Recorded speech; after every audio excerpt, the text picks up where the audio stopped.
Hi everyone, Dr. Hall here, and we're going to go over the muscles and other structures of the scapular region.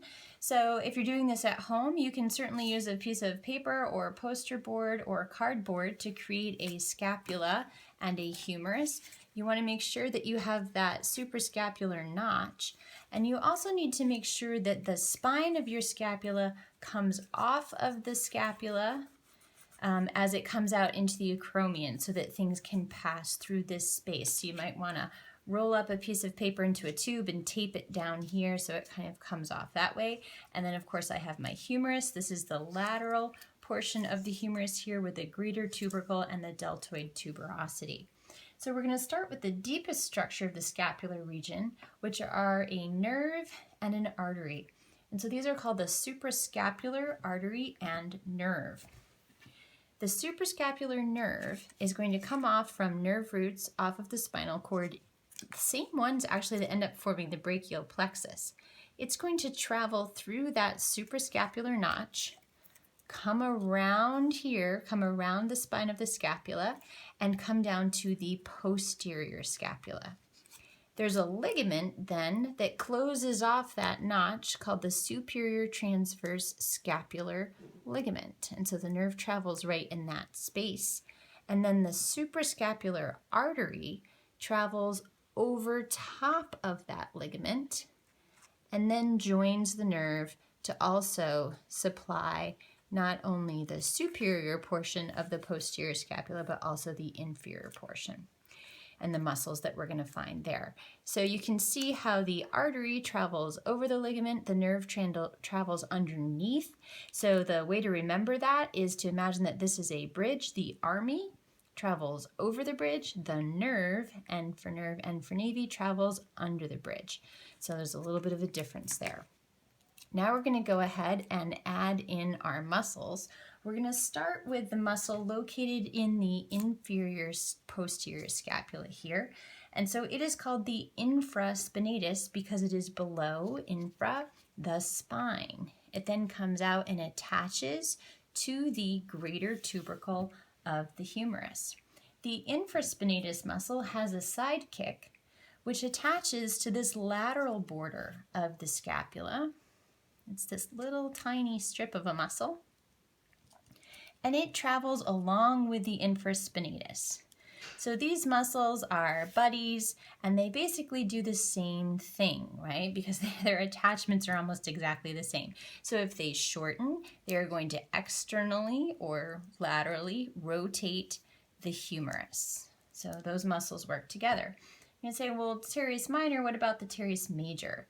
So the teres major is in some ways similar and in other ways different from the teres minor. It's larger for one thing. It attaches in the same area, but most inferiorly to the lateral border of the scapula.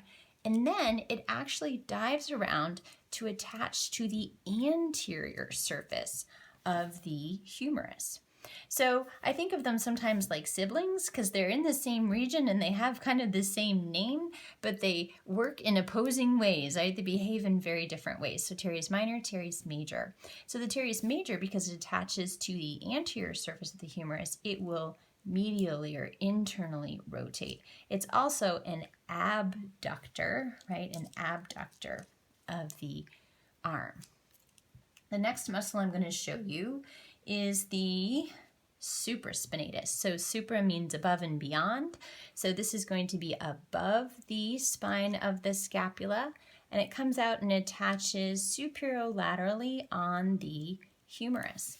So the supraspinatus muscle, when it contracts, it will abduct, right? It will pull that way and abduct the arm. Our next structure is going to be the triceps brachii. So the triceps we've done before, right? That's the main extensor of the forearm, right? It extends the forearm across the elbow joint. And so we have these three heads. This one is the long head of the triceps. And here's where our sibling analogy comes in handy. It's going to actually break up this space between the two teres muscles, teres minor and teres major, and dive down to attach to the inferior portion of the glenoid there.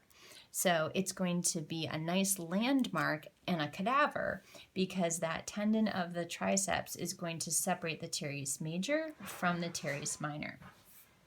There are some other interesting structures that we're going to find in this region. The first is in this space right here, which is often called the quadrangular space because you have 4 borders to it. You have the teres minor, triceps, teres major, and humerus. So it makes kind of a little rectangle there, so quadrangular space. You have an artery, the posterior circumflex humeral artery. We've met that artery before when we did the axillary region. And then traveling with it is the axillary nerve, which you'll remember is one of the branches off the posterior cord of the brachial plexus.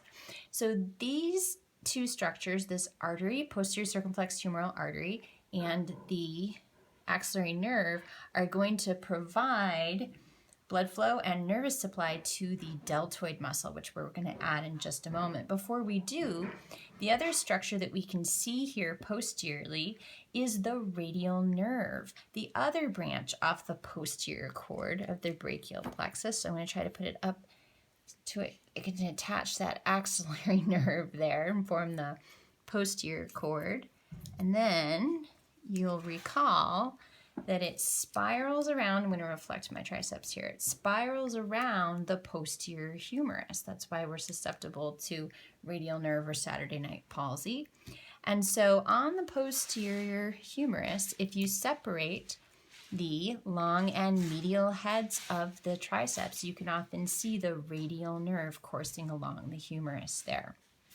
So quick review: triceps, radial nerve, teres major attaching to the anterior surface of the humerus, teres minor attaching to the posterior surface, infraspinatus doing the same job as the teres minor, basically, supraspinatus, the main abductor of the arm that we're going to find in this region, posterior circumflex artery, and axillary nerve. I'm going to go ahead and add now my deltoid muscle.